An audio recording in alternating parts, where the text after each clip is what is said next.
तो आज बात करते हैं यूएस मार्केट क्रैश के बारे में, क्योंकि आज जब भी अगर आप देखोगे तो अभी आपको लग रहा होगा कि यूएस मार्केट क्रैश हो रहा है, तो आपको इंडियन मार्केट क्रैश होता हुआ क्यों नहीं दिख रहा, और बाकी सारे मार्केट क्रैश हो रहे हैं तो भी इंडियन मार्केट क्रैश होता हुआ क्यों नहीं दिख रहा, और मार्केट का लेवल उतना क्यों नहीं है।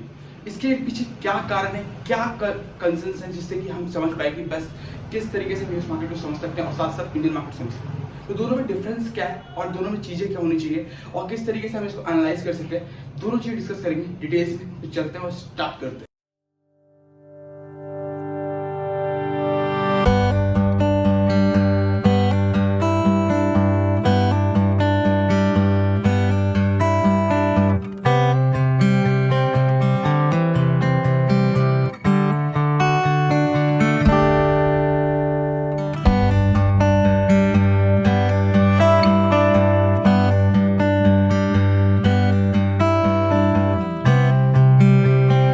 यूएस मार्केट जो है अभी राइट नाउ अगर आप देखोगे तो पूरा ऑलमोस्ट क्रैश हो चुका होगा, राइट। एंड स्टिल अगर आप देखोगे तो अभी इंडियन मार्केट बहुत जगह पे नहीं है और इकोनॉमी के हिसाब से वैसा है।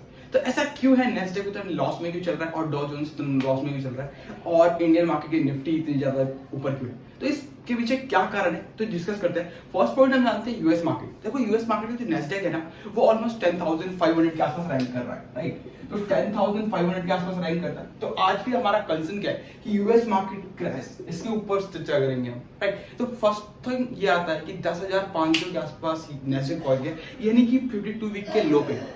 अभी भी स्टिल मार्केट में जो है कोई पता नहीं है, मार्केट हो सकता है इससे भी ज्यादा करप्ट हो। तो ऐसा यूएस में हो रहा है, तो फिर इंडियन मार्केट में वो चीज वो लेवल देखने को क्यों नहीं मिल रहा, ये कंसर्न है बहुत लोगों का। तो देखो फर्स्ट थिंग, नेस्डैक में जितनी भी कंपनियां लिस्टेड है वो ऑलमोस्ट 80% जो कंपनियां हैं वो पूरा जो मान लो 100% जो कंपनीज हैं नेस्डैक में लिस्टेड, वो ऑलमोस्ट पूरा आईटी सेक्टर है। तो आईटी सेक्टर पूरे तरीके से करप्ट है, ठीक है। तो आईटी सेक्टर जो है यूएस मार्केट का वो पूरा नेस्डैक में लिस्टेड है, वो आईटी सेक्टर करप्ट है, इसलिए वो नेस्डैक पूरा नीचे है। अब सेम थिंग अगर आप आती है कि इंडियन मार्केट में, तो इंडियन मार्केट में आईटी सेक्टर का जो पूरा कंपनी की डिटेल्स है और लिस्ट है वो ऑलमोस्ट 20% कवर करता है। बाकी का जो 40 to 50% का जो पूरा फाइनेंशियल है वो कवर करता है ऑलमोस्ट बैंकिंग सेक्टर। तो 20% जो आईटी सेक्टर है ऑलमोस्ट डाउन है।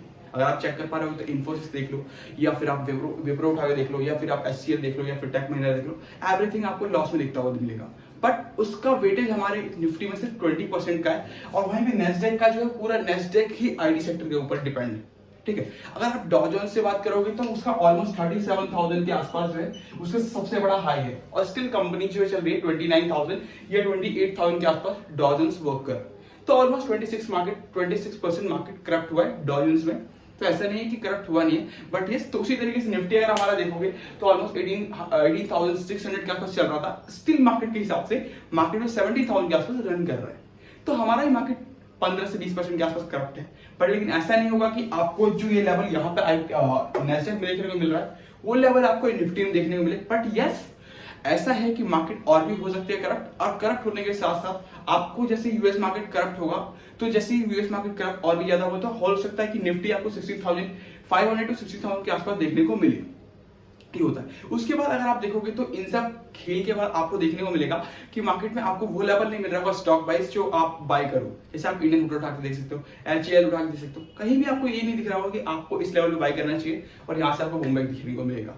क्योंकि आईटी सेक्टर यहाँ पे जो पूरा सिर्फ वही सेक्टर आपको दिख रहे होंगे कि यस पूरा अमाउंट जो है, क्योंकि 45 to 50% जो मनी है वो ऑलमोस्ट वहीं से आता है, तो वहां से प्रोडक्शन नहीं होता, तो दैट्स वाई यहाँ पे पैसा नहीं आएगा। तो इसलिए जो है निफ्टी में जो सिर्फ 20% का जो वेटेज है आईटी सेक्टर का, इसलिए वो डाउन में रहेगा। तो ओनली 20% का है, तो बड़ा वेटेज नहीं है, क्योंकि बड़ा वेटेज सिर्फ 50% का ऑलमोस्ट फाइनेंस का है निफ्टी में। तो वो चीज यहाँ पे कवर करना बहुत मुश्किल होगा, तो वो लेवल नहीं आएगा। बट ये 16,500 to 16,200 तक के लिए जा सकता है निफ्टी, ऐसा नहीं होगा।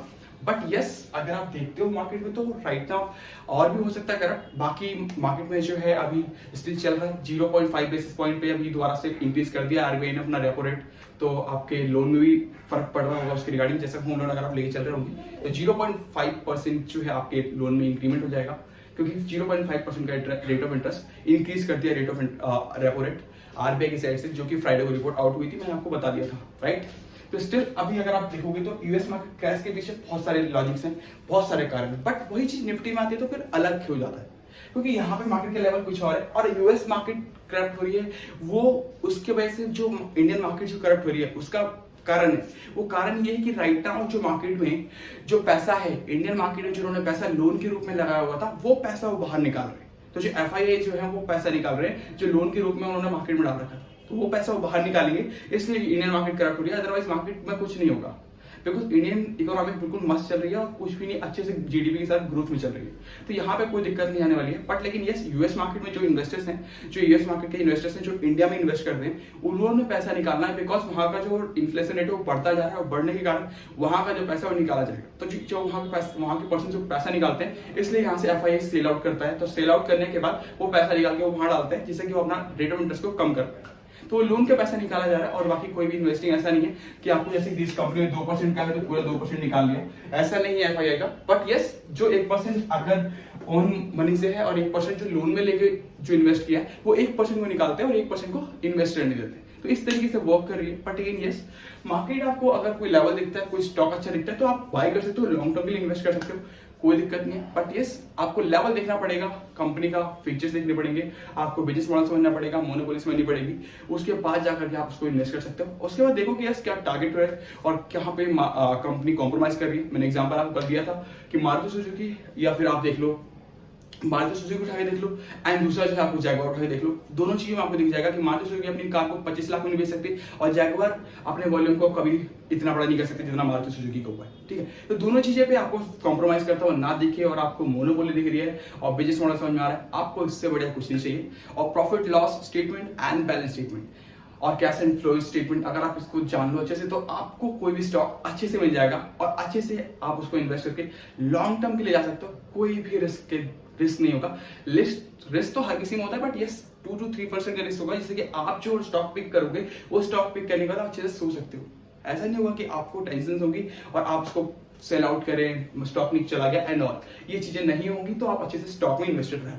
राइट, वीडियो अच्छी लगे तो लाइक कर लीजिए, शेयर कीजिए। Thank you so much guys. And still US market crash हो रहा है, निफ्टी मार्केट क्रैश नहीं होगा। निफ्टी का मार्केट में वो मार्केट थोड़ा करप्ट हो सकती है। 16,500 to 200 का लेवल आप लेके चल सकते हो, जहां तक मार्केट आ सकती है। और अगर इससे मार्केट 16,200 से मार्केट रिवर्स नहीं करती है, देन कोई कंसर्न आता है कि मार्केट क्रैश होगी, तो उसके रिगार्डिंग अपडेट कर दूंगा।